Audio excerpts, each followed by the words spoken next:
Manchester Business School session to mark International Women's Day. The name of this particular session is Internationalisation, Shaping Your Organisation and Your Mindset to Trade Internationally.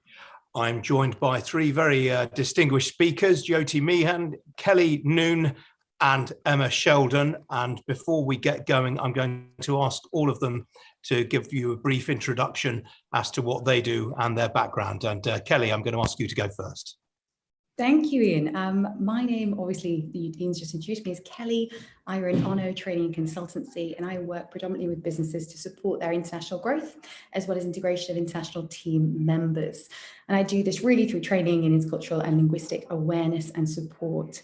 My background predominantly is in education and sports, as I spent the best part of a decade studying and working throughout Europe. So it really is quite important to me that the integration and understanding of different people. Great. Jyoti. Ian, hi, I'm Jyoti Mehan and I'm the Chief Exec of Healthcare First. We are a super practice, so a general practice providing core NHS services, but at the same time, we are looking at growing our international footprint and how we provide core services and consultancy on a much larger footprint.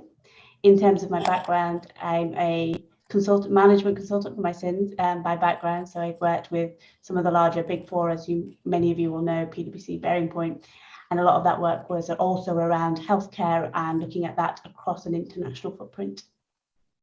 Thank you. And last but not least, Emma. Thanks, Ian.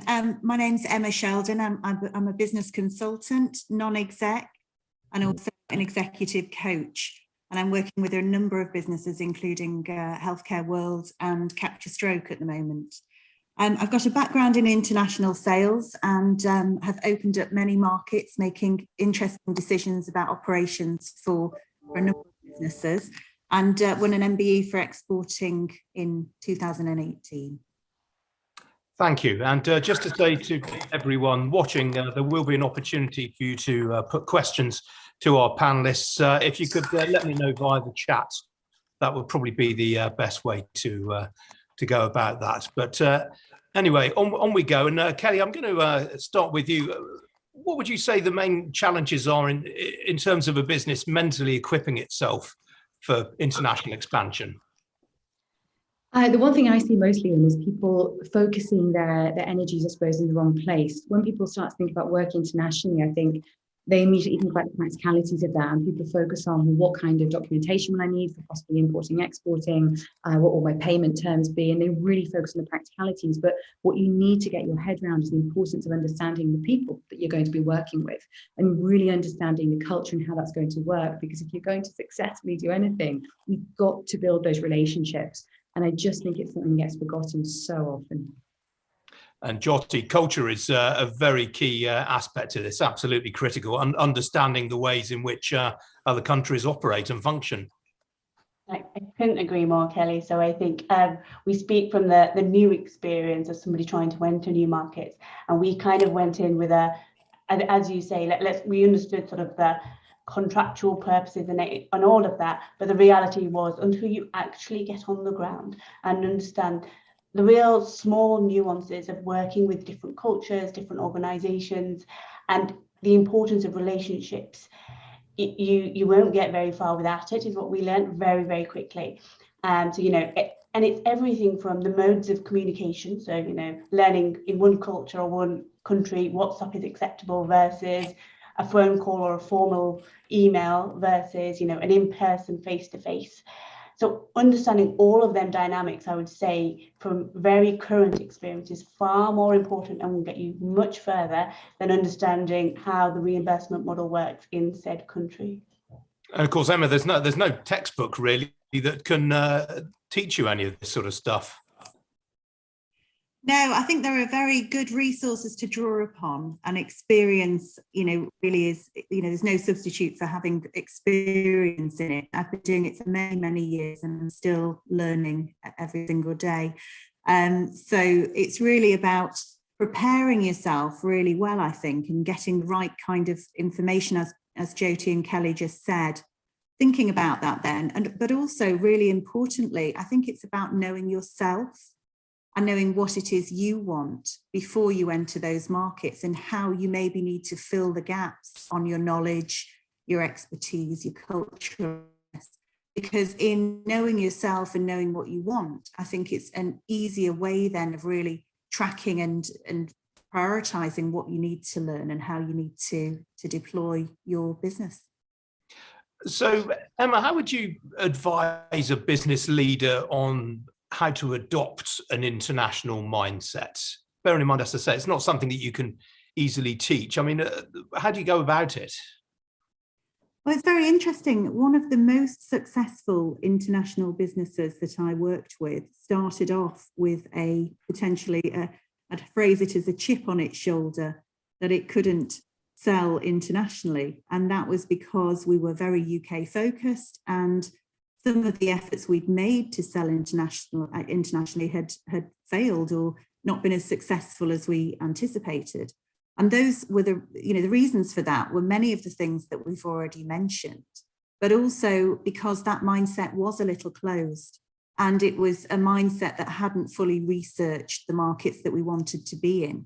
So the advice that I would give really is, again, think about yourself and where you want to go, really research the markets, and then when you've decided what you want to do, communicate that so widely in your organization.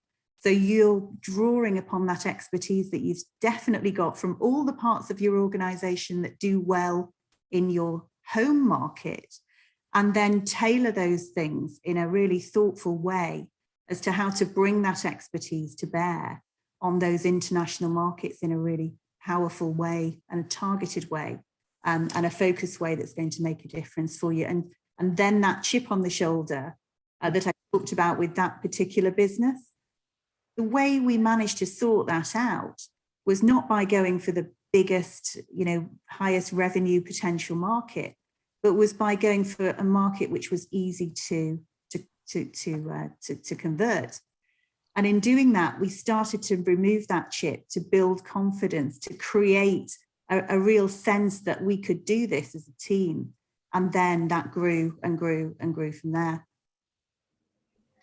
But I guess, Kellie, it's a really interesting point that Emma's made there. But I mean, a lot of that points to the corporate culture or the culture of the business.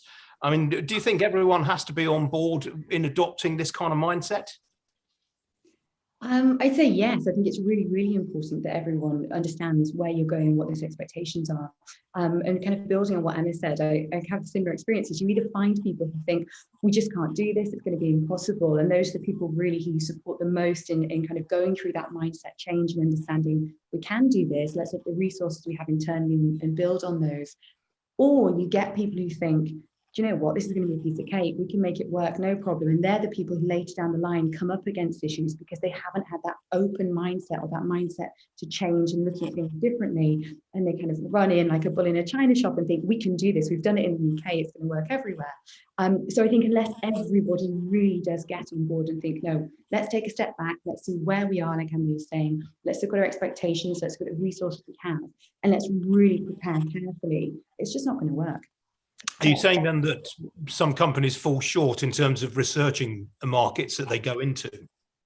Yeah, of course, there's always people who just get really lucky and it works, but majority of people I've worked with have come up against barriers at some point down the line. So potentially they've worked with clients before, they've managed to make one or two contracts happen, and then they come up against somebody who they can't really understand, and they're having issues around normally communication because of different communication styles or building up trust.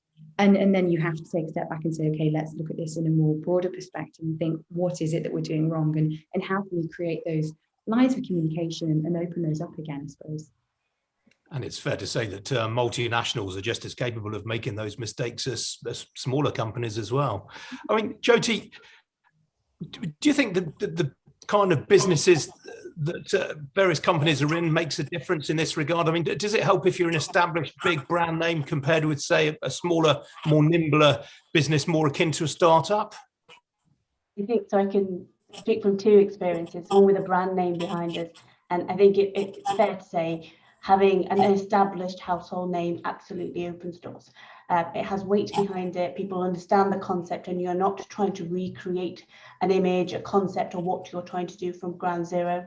by default, it does also have connections that you can leverage that will therefore open further doors. So I think having a brand behind you absolutely helps.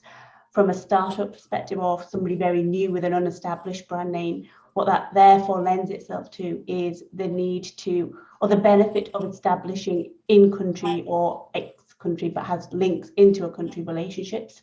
So we learned very quickly actually the importance of being humble, and the fact that you may assume that you can go it alone, but actually the value of partnerships and people on the ground that have sort of worked and built their networks is incredibly important.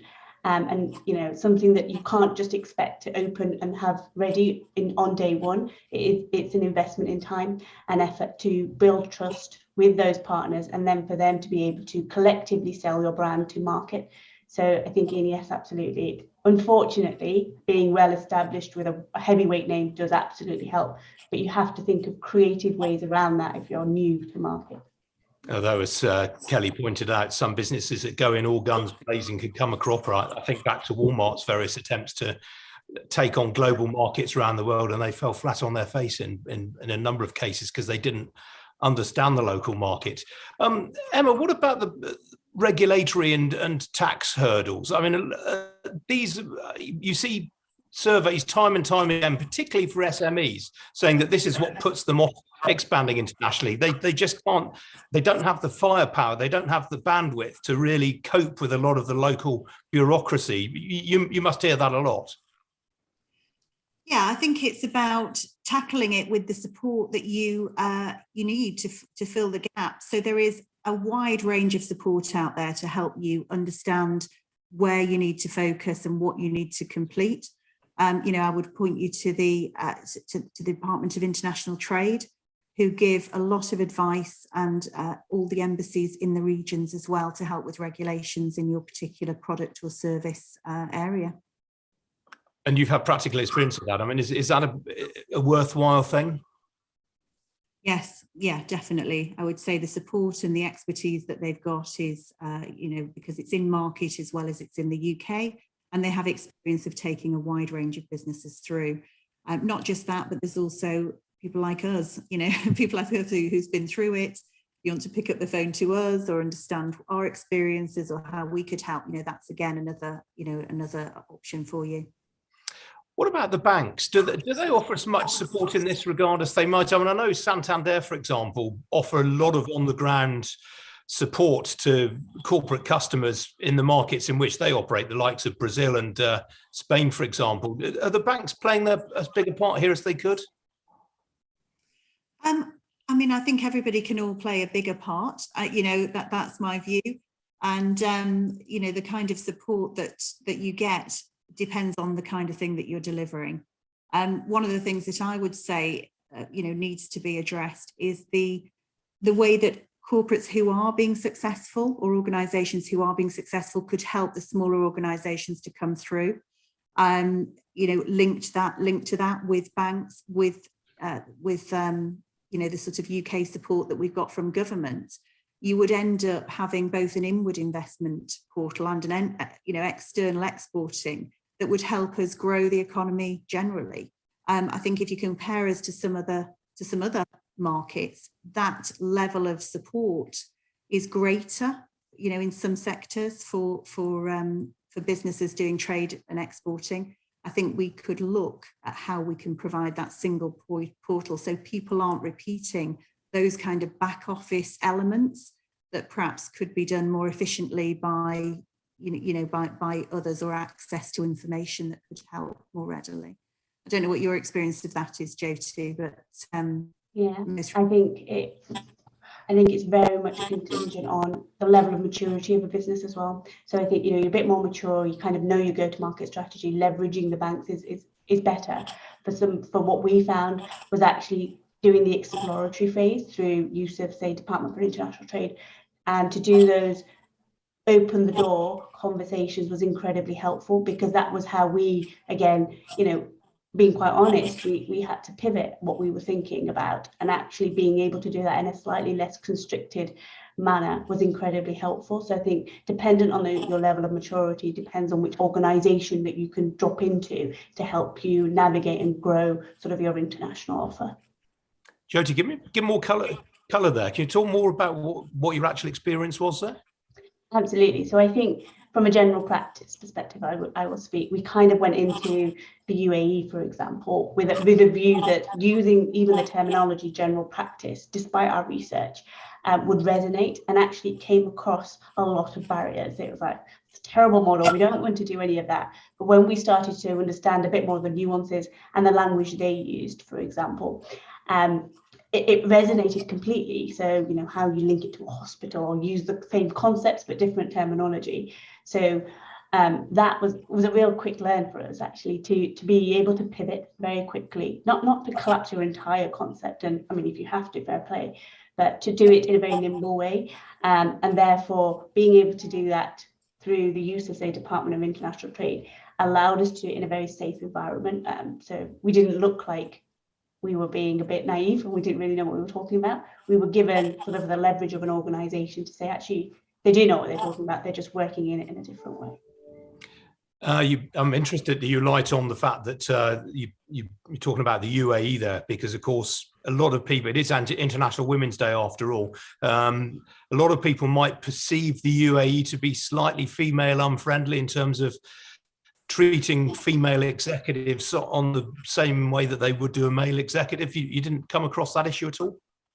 To be absolutely fair, not this time. So in previous lives and causes, as a consultant, we did, and that's very open, and I think many people will resonate with that. This time around, and maybe it was COVID and people were much more open for business. The conversations were much more fluid, much more open and willing to have the conversation. But if I was to reflect on, say, 10 years or so ago, the same person, different life, it was very different in terms of the feeling that you got on the ground. That's really encouraging. Sorry, Kelly, did you want to chip in at that point? No, so I'm just enjoying the story.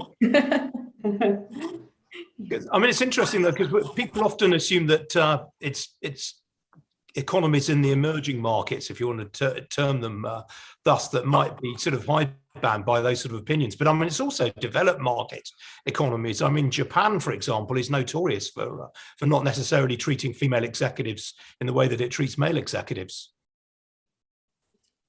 I think that's absolutely fair. We sort of pigeonhole it into certain types of economy, but the reality is, and I reflect back on consulting days, that isn't the case. It's actually widespread, unfortunately. But I do take some heart from sort of January and going to Dubai and understanding the way that they were now talking. You know, it was a moment in time. So can I say that's reflective of the entire country and the way they've moved forward? I couldn't possibly say that, but to see a slight step change was very sort of heartening. Very encouraging. I mean, then we're going back to this issue of adopting an international mindset. I mean, how does a business leader infuse the rest of their organization? How do they carry people with them who might not necessarily want to go on this journey?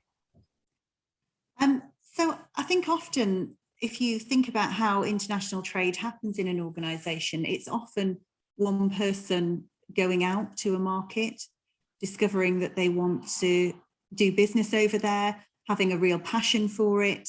And then what happens when you run up against issues or something happens back in your home market you need to address is that because you haven't got the support of others in the organization, things can't kind of grind to a halt.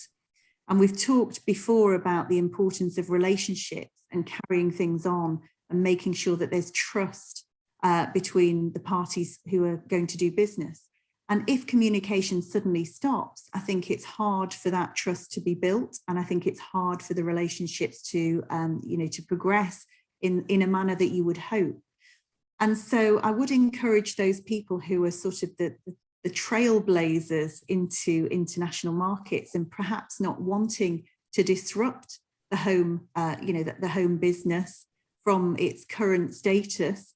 I would encourage them to really give that vision for where they want the international trade to go and allow those meetings to happen that you would do if you were all coming around a problem of how to access home market sales.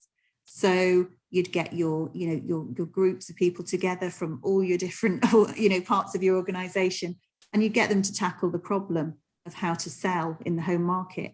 And I'd question why we don't do that when we're selling internationally. Why don't we look at the people who are pricing and things like that? So I'd encourage people to get that vision, really talk about the ambition, and then bring along those teams with them to help. And the second thing is to pick the market, really pick the market and pick the people in the market, because we talk always about selling to markets, and the reality is we sell people to people. And, it's really important to pick the right people in the market. Just to pick up on something you said there, you mentioned the importance of meetings. I mean, for the last couple of years, the world has basically been doing everything virtually, and even now, business travel is very, very low compared with how it was pre-pandemic. I mean, do you think it's as important post-pandemic to actually have boots on the ground? Is it possible to sort of do a lot of this stuff virtually? For me, I think it is possible now. I think that some of the cultural issues that existed around virtual meetings have been unlocked, and I think it's much more normal now, just by virtue of what's happened. However, having just come back from a week-long meeting in Dubai for Arab Health, the enthusiasm with which we embrace the kind of 3D face-to-face business opportunities as opposed to 2D means I think that now it's a mix. I think we can really use, all the tools that we have, virtual, in person, to grow business. And I do feel it's much more open for business now. So that was my feeling at Arab Health. Jyoti, you were there as well. So I don't know what your feeling was. Yeah, no, I completely agree. I think the hybrid, to use the term of the day, is absolutely live and kicking in many respects. So I think you can do both. But there is a little bit of, actually, let's just see the whites of people's eyes in reality. And you do sense that more and more sort of over this particular year, so January, February time, people just wanting that little bit more human interaction. So I think the hybrid works. It doesn't fully replace the need for people wanting to see each other. And I think that won't disappear. We'll manage both. It does facilitate and it makes things incredibly easier. I don't think it fully replaces the model. Well, a week in Dubai at this time of year certainly sounds preferable to the UK as well, I must say. Kellie, what about we talked about DIT just now. What are the other sort of resources that would-be international expansionists can sort of tap into, in your view? Yeah, I actually support what Emma was saying around using the DIT really as a first port of call, because it's the people that work within those teams really can connect you then to boots on the ground locally if you need them. They can also put you in touch with maybe specialists in certain areas that you might need help or support with, people like Emma and myself. But then as well, there's many resources that people really should be tapping into it and reading about as well. There are many people producing great content and doing research into the importance of these intercultural differences and the awareness of those. There's a fantastic woman called Erin Mayer who's written a couple of books recently that really are excellent starting points for anybody wanting to work internationally. And they're short, easy reads, but it also will help people get around that change in mindset. So starting to think about this kind of content and looking at where we can find that information is going to be really, really important moving forwards. Of course, there are lots of externalities when you go abroad, things that you just can't control, the exchange rate being one. I mean, Emma, how do you tackle issues like that? I mean, that's very, very difficult when you're trying to establish yourself in a new territory and the exchange rate moves against you. For example, you might not necessarily be going into a market and having it all your own way. You might have an entrenched competitor in there who comes in and slashes their price straight away. I mean, they're things that you just can't control. Yeah, I mean, I don't want to give any specific advice here other than to take advice. Because organisations are so different and the products and services that they might be thinking about, I think it's really important to just get advice from, from a perspective of potentially hedging or looking at your risk as you go into market, how to support those sales. That, we could look at export financing. There are a multitude of support initiatives that can help you practically, and it's about exploring those. I think when I first started trying to navigate my way through all those different people and support networks and organizations trying to help was quite difficult, to be honest, almost like a full-time job trying to navigate your way through. And so, portals like Department of International Trade or organizations like I work with, Healthcare World, to try and help you promote yourselves or structure yourselves in a way that can help you, I think really are invaluable. But as I say, I don't want to give specific advice because everybody will be so different. But just get that advice would be my advice. Okay. Well, look, we're about halfway through the session now, so I'm going to start putting it to some of the comments that we've had from people looking in. There's one here from Axel Giroux who says, Emma mentioned experience. Did she mean individual managers' international experience or companies' prior experience in international activities?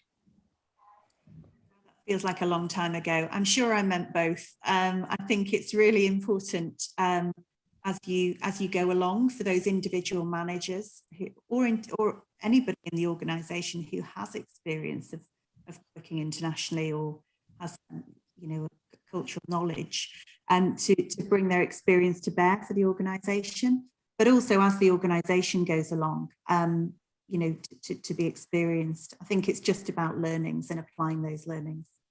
Okay, thank you for that. We've had one from Jane Cromblehome here who says, I know we started off by saying maybe people start with too many practicalities, but can I start with a practicality? Has anyone been on a DIT trade mission, and any advice for how to make the best of this? If so, well, I think we do have some experience here, don't we? Well, yes, I've been on a number of trade missions, and I think those trade missions are very valuable, and they're made more valuable by preparing. So get your materials in order for the markets you're visiting. Do some due diligence to understand the people you're meeting and what their objectives are, because I think talking around an opportunity is much better than just talking. So where you can address an opportunity up front, do so. And as with any event, it's all in the follow-up.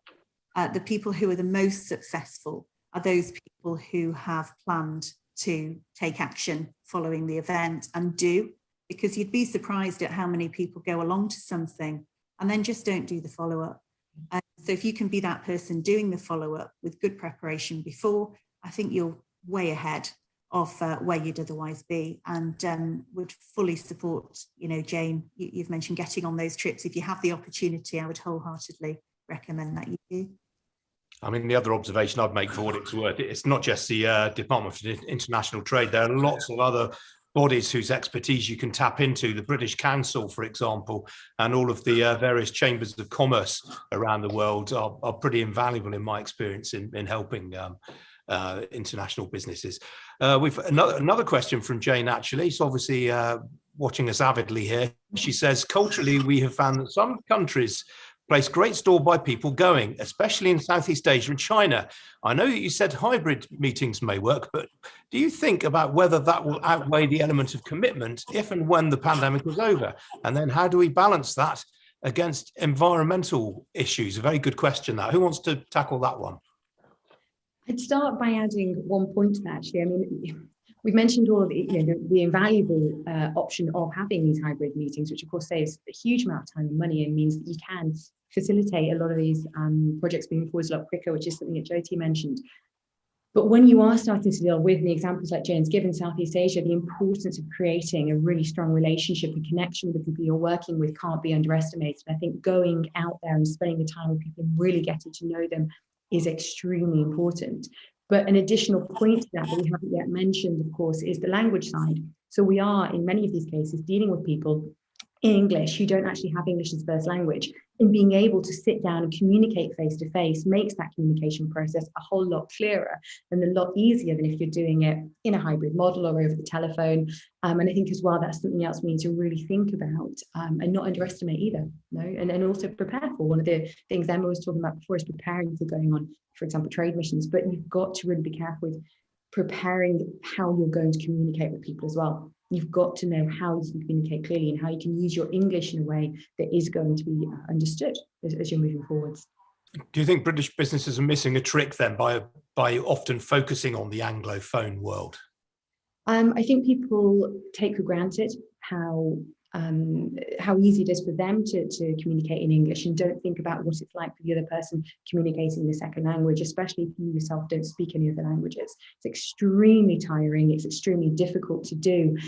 And there are other layers of nuance in that as well. Many people, and you see this a lot in Southeast Asia, many people will say yes simply because it's too rude for them to say a direct no. And if you don't start to understand those cultural nuances and recognize when a yes might not actually be a yes, you can get yourself in a whole world of other problems as well. And I really do think that people need to consider that better and not just go in and think, well, they'll speak English, it's fine, because there are additional, like I say, problems that can come out of that. Okay, we've got a question here from social media. I don't know who posed that question, but the question is this: how can business schools support and enhance international trade? Who wants to have a stab at that one? To give a perspective, I think that the importance of network is what it really does. So, you know, that you talk about business schools, part of it is the education, part of it is the people that you meet, and the other dynamic is the people that people can potentially meet through the networking. So I think that the most valuable thing that a business school can provide its people is opening doors proactively through a network model. I have quite a good example of this, Ian, to share, which was from Manchester Business School. When I was going out and opening up the China market, having done some research on, having done some research on which markets to enter next, I happened to attend a Manchester University MBA discussion, you know, should you join this MBA or not? And every single market that they were going to and doing, you know, learnings in was a market that I was trying to unlock. So I just thought, okay, I can get this through my business, which I did. So I went on the MBA and, you know, it was a fantastic experience. Very interestingly, in China, I was trying to organize meetings with the good and great and not managing it. And on one of the events at Manchester Business School in Marketing China, we went along and all the good and great were in the room, to your point.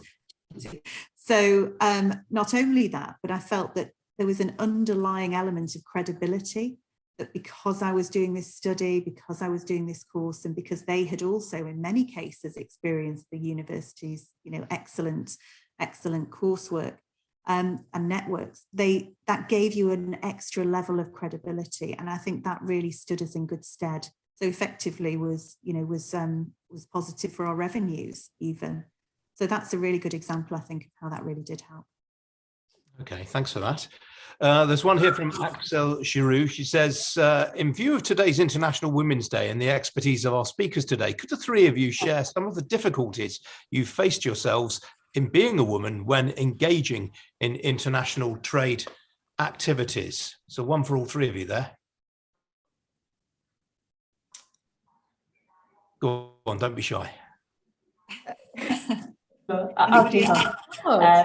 So I think we talked a bit about you, and I reflected on history. So I think being female, previously, being short in stature as part of that, it really did impact sort of presence and the way people, so you could be surrounded by somebody who was more junior and potentially male, but you would be completely overlooked at that particular point because you were one female too short. Putting the pragmatics of it were that simple. So I think experiencing that firsthand on numerous occasions was incredibly challenging in terms of overcoming it. There isn't, you know, I can't grow, I can wear heels, but I can't really grow, and I can't change my gender. Well, you can, but I haven't. So therefore, I think there isn't an easy equivalent. Part of it is just developing a slightly thicker skin, to be honest, and being sort of open enough to acknowledge what's happening around you, but being brave enough to be able to stand your ground. So some of it is about resilience and having the ability just to navigate yourself way through it, because the reality of it, some of those fixed elements won't change. You sound like you bore that in with quite good grace. I'd have been furious. I did try. Kellie, anything you want to share on that? Yeah, I mean, I think I've been very lucky really as well. I don't know whether it's because I grew up in a family of men, and I'm used to being surrounded by men, having them kind of make lots of noise and talk over you and talk around you. So I'm quite comfortable continuing to push into a conversation, because I find sometimes you do get, and it happens anywhere in the world, you know, we could give examples, but it happens in many, many places.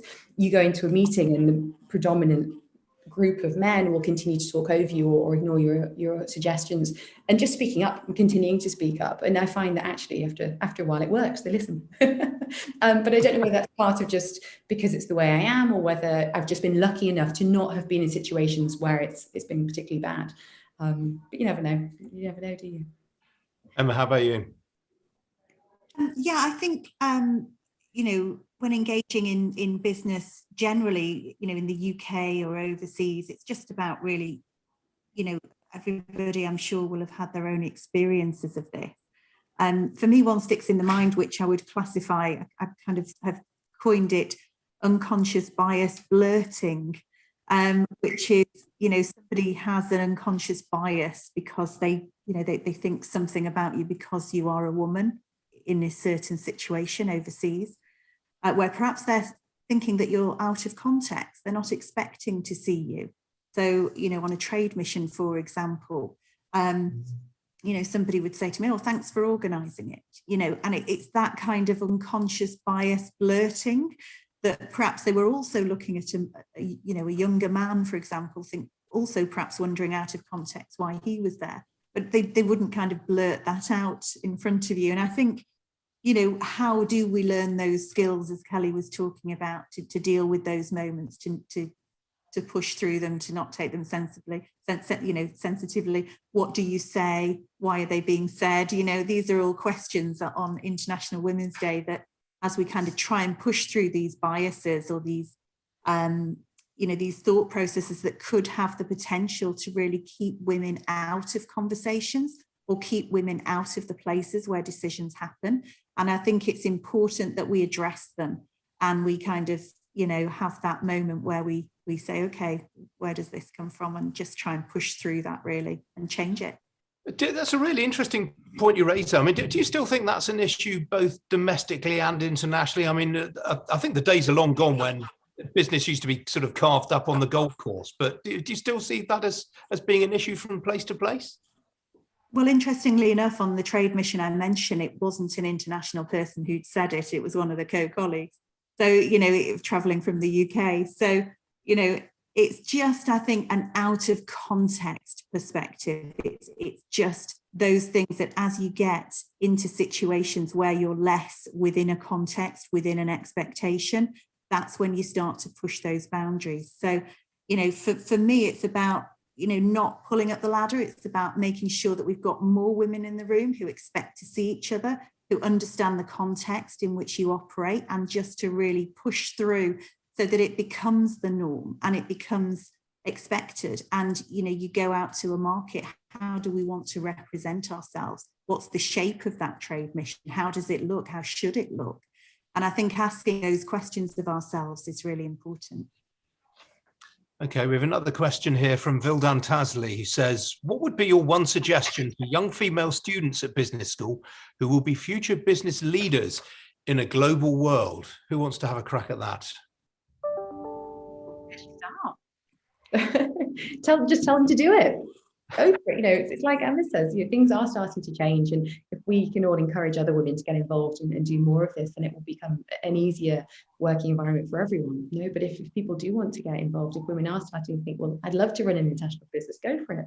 You know, we don't, as well as business leaders, always take on all the different roles in that business. So you might run a business and then decide later down the line you're working with an area that you know will be difficult for you, or there'll be other members of your team that can go and do that as well. So it's, as a leader, you get a lot of say in what you do and want to do and what you don't want to do. You know? So go for it. Yeah, you'll make it work.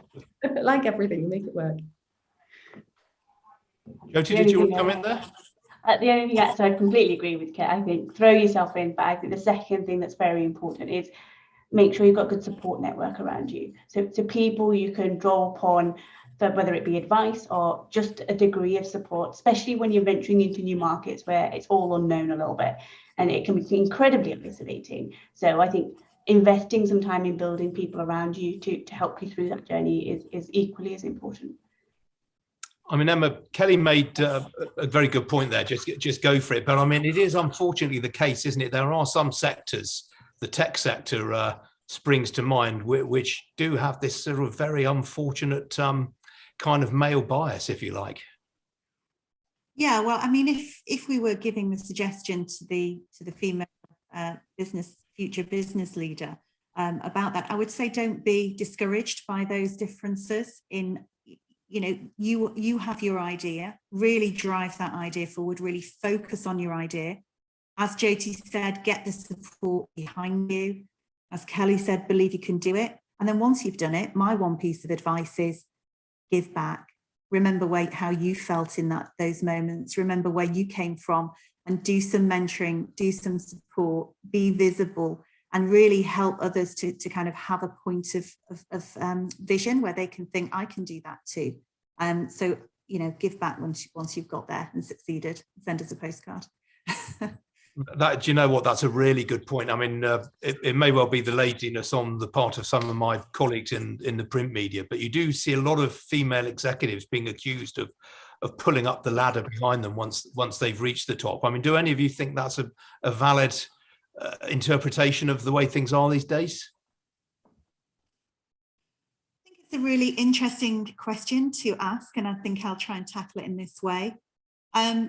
One of the things I think that is always a challenge around diversity in any sector, in any way, in any shape, is thinking that if it's focused on, it leads to people feeling that they're only there because, you know, because I am, whatever the I am is. And, you know, for me, I think we need to measure success of getting diversity into an organization as we would measure sales, you know, put a KPI in for it, measure it, deliver it. And, you know, when people say to me, Emma, do you worry about organizations who aren't getting this diversity message, aren't doing it? I think, you know what, no, I don't, because they won't exist as we go forward. And that's because, you know, the only way to survive is by becoming, you know, getting that diversity into your organization. And if you want any help with that, I think an organisation called Odd Arts, which I'm the chair of, would be great to help you with some corporate training on how to overcome any biases that might stop you doing that. Good, thanks for that. Question from Axel Giroux again. All three speakers, are there any actions you yourselves take to promote female peers? Anyone got anything to say on that? I think continuously you do it overtly and in it by accident in many ways. So yes, from my own perspective, you know, I even trained as a coach so I could support people along the way, female and otherwise. But you know, I'm always very mindful of the only reason I got to where I got to was somebody helped me along the way. So I don't believe in the concept of anyone is self-made in any shape or form. You know, you're a product of everything that happened around you, and somebody somewhere helped. So that it sort of sits in the back of my mind, burning always. And therefore I do continually try to, whether it's through coaching or mentoring, or just through opening doors and networks. If I know somebody, then I'll absolutely make an effort to open the door to somebody else if that helps. It's a win-win for everybody involved. And I think by having that constant, you know, nobody's self-made at the back of my mind, it inadvertently affects the way I do things on a day-to-day basis. So I unashamedly do try to where I can. What about male executives? Do you think they're playing their part in bringing on female talent? Is that getting better, do you feel? I'm going to speak from very personal experience. So yes, many of the reasons that I got to where I did was because a male helped me along the way.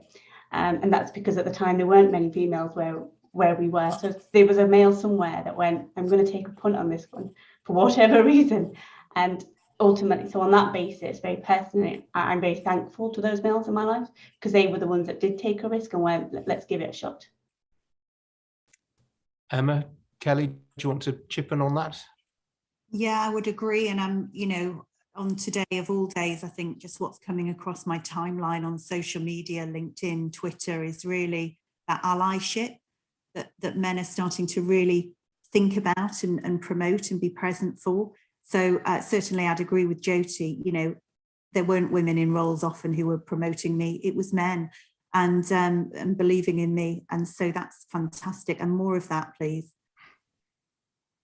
Yeah, and I think it is seeing other women encouraging women. I know from personal experience that Emma is a fantastic ally for other women in the sector and supports them wholeheartedly and really does encourage them. I've ended up working, again, whether it's by chance or not, with a lot of female-led businesses. And I think what becomes your network, the other people that you start to support and encourage and recommend to work with other people. And so naturally for me, I have ended up encouraging and supporting a lot of females as well. But I wouldn't say I consciously go out of my way to do that. So maybe it is something that I should think about a bit more, but I do know that within those networks I have supported a lot of those women. I mean, given what all three of you know about the international scene, I mean, how do you think the UK shapes up in comparison with some of our international peers in terms of bringing on women talent? I mean, if you take the Hampton-Alexander review, I mean, it's met all of its targets so far in terms of getting women into C-suite positions. How do you think we shape up compared with our peers? From the NHS perspective, one of the most female-dominated senior leadership was in public sector or the NHS, and that's brilliant to see. So I sort of reflect on that and think actually maybe we're leaps and bounds in many respects ahead of others. If you see public sector as trying to shape the way for others, having an organisation that's so heavily female-dominated, with very senior leadership being female, is very refreshing. I mean, it's very interesting. I mean, I've done a lot of this on the programme. I mean, the UK in terms of female C-suite representation now is actually better, having taken this voluntary approach, than countries like Norway that have introduced bordering quotas. So it's all fairly encouraging in terms of progress. We haven't got an awful lot left, and we've kind of deviated away from speaking specifically about international trade. I just wonder whether you have any observations right now about what's going on in Ukraine. I mean, for years and years, British businesses have been encouraged to do more with Russia. I remember going on a trade trip a decade or so ago with Russia, and we were told it was going to be this fantastic trade partnership. I mean, we've learned a lesson from that. Are there any lessons to be drawn, do you think, from what's going on right now?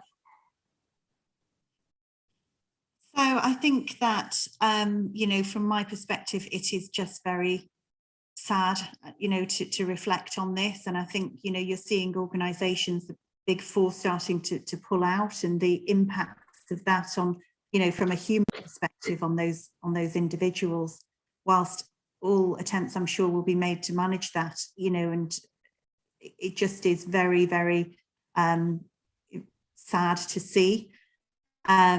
As you say, I think, all markets are always ever changing, and part of doing business internationally is understanding how things are changing. And sometimes it's just impossible to see, so far ahead of where things will change.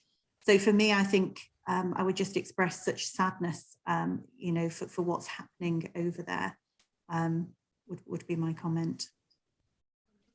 Yeah, echo what Emma says. And I think what it does really bring to light is the importance of the ESG agenda more broadly. And actually, profit isn't everything that the economy and individuals are now driving for.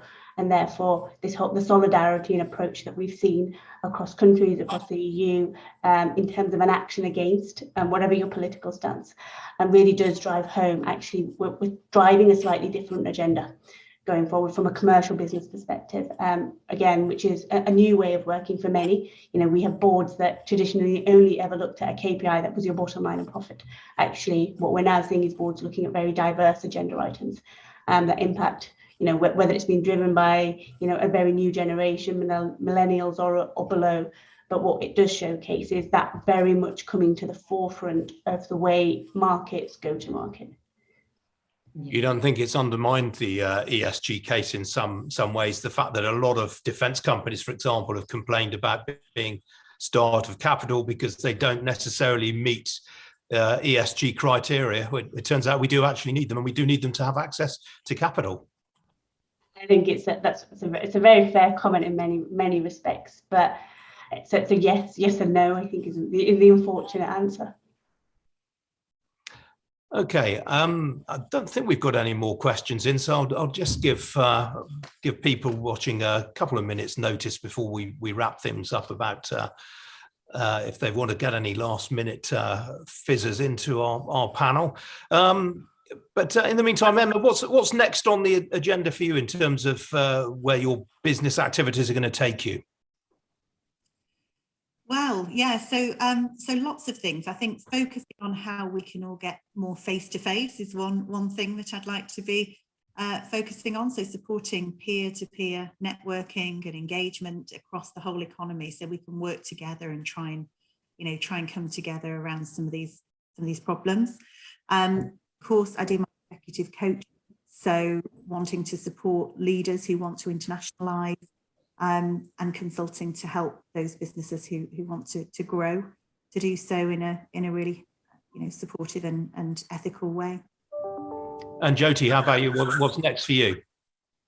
It's I think there's two what next. One very sort of healthcare first focus. So we are looking at proactively scaling our offer and what does that look like internationally, and sort of really focusing in on our USP in our market. And then secondly is the concept of levelling up in the north. It's very personal to me as I moved back from the south to the north, and sort of, I don't want to say it so openly, but felt like we have been left behind a little bit in the north, and I didn't realise it. So there's, I guess, a personal project to think about what that means and how we can support that agenda. And Kellie, how about you? Yeah, I mean, as with everything in life, my plans never actually work out in the way that I've intended, and new surprises appear all the time. So a couple of things that I've kind of been working a lot more on and want to push this year, I suppose, are looking at working with SMEs who've never worked internationally before. So really helping them right at the very beginning of that journey, getting them kind of hoping to infect them with encouragement for really looking into learning who they're dealing with and creating these personal relationships. And then doing a lot more work with universities to help students who are starting to graduate look at how they're going to engage in an international world of work, because really it is going to be a case of working on international teams, integrating international teams together and making sure that everybody works coherently. So doing more of that would be fantastic. Okay, well, best of luck with all of that. We don't appear to have any more questions, so a big thank you to everyone who has been watching in. I'm not sure how many they are, but I'm sure Becky from the business school will tell us. And Emma, Jyoti, Kellie, good to see you all. Thanks very much indeed. Thank you very much. Thanks for sharing, Ian. Thank you all.